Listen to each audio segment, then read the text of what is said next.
This mini lecture is going to be on glaucoma, and although this isn't something that you commonly see in primary care, you need to be aware of the patient signs and symptoms and the possible clinical presentation when they come in with eye complaints, so you are able to get them to the appropriate specialist for treatment with this. It can develop anywhere from age 40 or above, with about only 4% of those cases being in that lower range of age. But 95% of these cases are usually from primary open angle glaucoma. It is the second leading cause of blindness among white Americans and the most common cause of blindness among African Americans.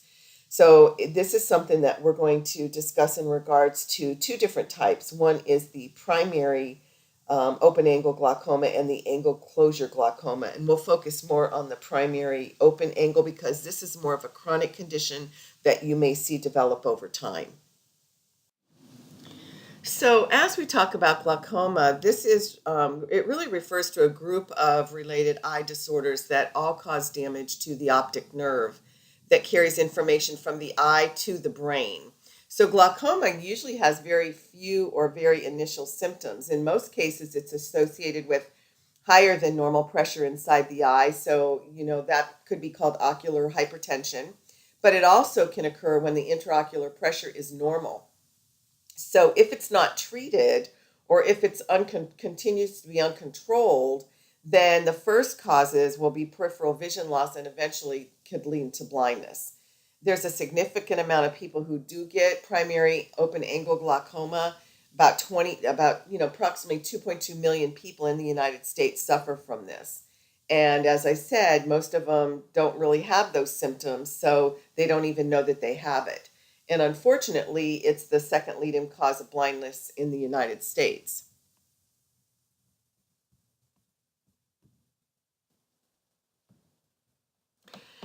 Glaucoma usually, as I said, occurs when the pressure increases, but also it happens when eye fluid isn't currently circulating normally in the front part of the eye.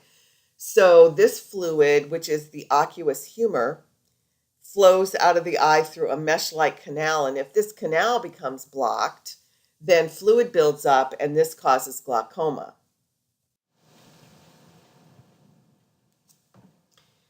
With primary open angle glaucoma, the drainage angle formed by the cornea and the iris remains open, and therefore the drainage canal, which we call the trabecular meshwork, becomes partially blocked, and it is in the angle.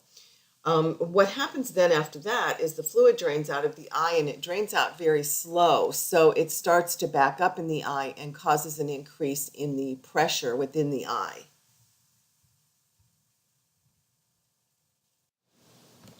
So just to go over the risks, everyone is at risk of developing glaucoma.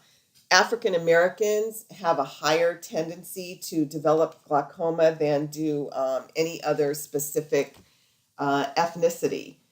The family history of glaucoma is another important thing, as well as diabetes, the Hispanic race, Asians. There seems to be a significant amount with people who use steroid users, who are steroid users, or if they've had an eye injury in the past. But the biggest thing seems to be the ethnicity. That seems to be the most prominent that you'll see.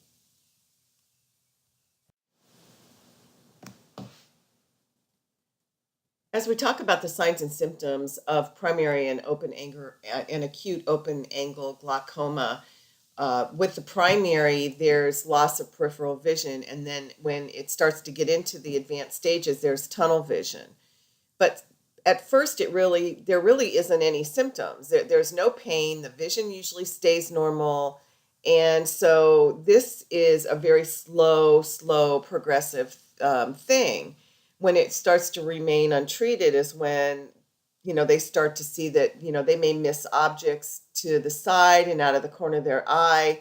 And then they start saying, well, feels like I'm looking through a tunnel. And over time, the vision may decrease until there really isn't any vision that remains.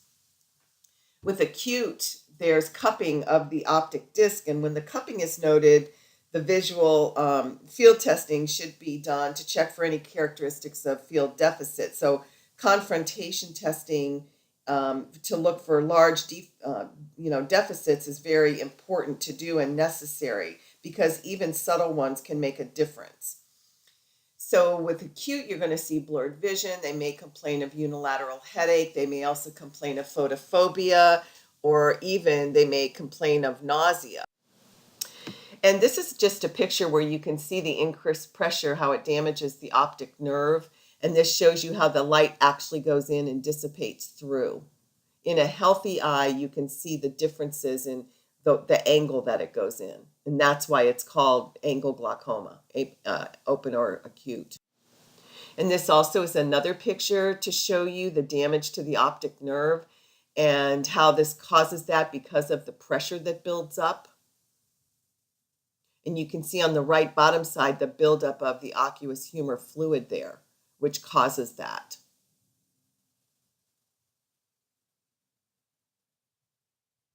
So either eye in itself can be producing too much fluid and not be draining properly. And these are just two other pictures of glaucoma where you can see the opacity that's occurring.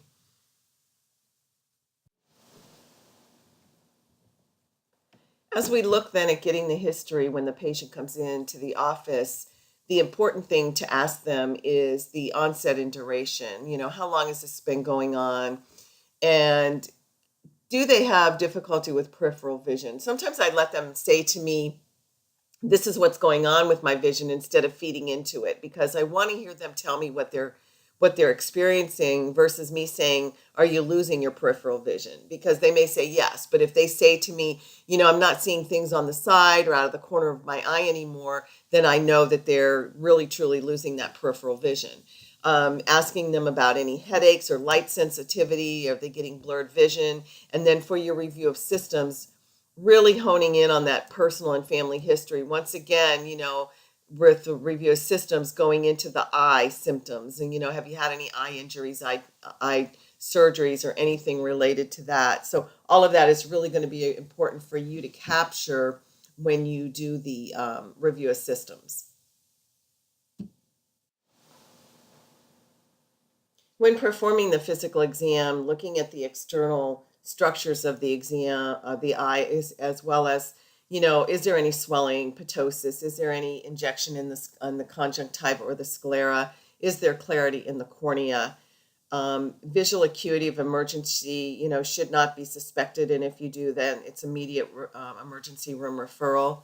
And looking at direct peripheral vision by using your confrontation, and then measuring intraocular pressure by use of the Skiot's tonometer. Now, most primary care offices really don't carry that, but a tonometer is used to measure intraocular pressure. So your eye is typically, numbed with an eye drop, and a small probe gently rests against your eye, and then that tonometer sends a puff of air into your eye surface. Many times now, people are telling me when they go to the ophthalmologist, they have new machines where they don't have that puff of air going into the eye anymore, but some offices may. So if you have an abnormally high IOP on the tonometer, it indicates a problem with the amount of, aqueous humor that is in the eye. So it could either be, producing too much fluid, or it's not really draining properly. And it should be below 21 millimeters of mercury based on how much force is exerted with, a certain defined area. So if it's higher than 30, then your risk of vision loss from glaucoma is 40 times greater than someone with an IOP of 15 or lower.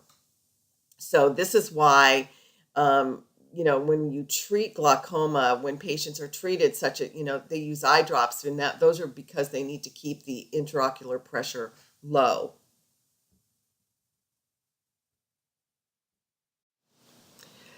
What would you think about for differential diagnoses? Well, could they have, some type of a conjunctival pattern going on, conjunctivitis? Could they have something related to uveitis? Could they have possibly macular degeneration? And macular degeneration is something that's kind of concerning to patients because this is also something that can cause severe damage to the eyes also. And so if this is suspected, then you need to be working them up further.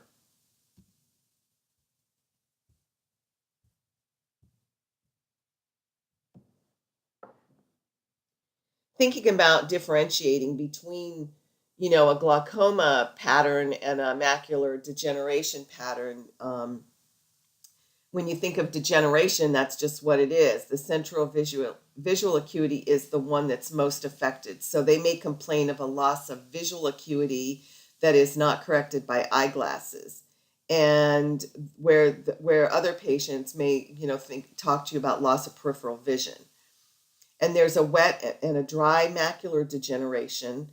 And we're not going to get into all that, but you just need to make sure that you understand the difference between macular and glaucoma, because there is, one is looking at central vision and the other one is looking at peripheral vision. And so that's how you kind of differentiate between the two. And so glaucoma, obviously, you're not treating in the primary care office. You are going to be referring them out to a specialist, and they're going to make a decision on specific treatment that the patient needs. So, they probably will be on drops for the rest of their life. That's usually what does happen, is that they need to have eye drops and be evaluated on a yearly basis. Sometimes they're evaluated more frequently. There's times when they have mild glaucoma and they're only on maybe one eye drop. And then there's times when they have, moderate to severe glaucoma and they have to be on 2, maybe 3 eye drops, depending on the severity of the problem. So it's just really going to depend on what the ophthalmologist decides that they want to do. There's different types. There's prostaglandin analogs, which lower intraocular pressure. There's topical beta-adrenergic antagonists, which decrease the production of the aqueous humor. There's alpha-2 selective adrenergic agonists, and those also help to decrease the intraocular pressure because they reduce the aqueous humor production.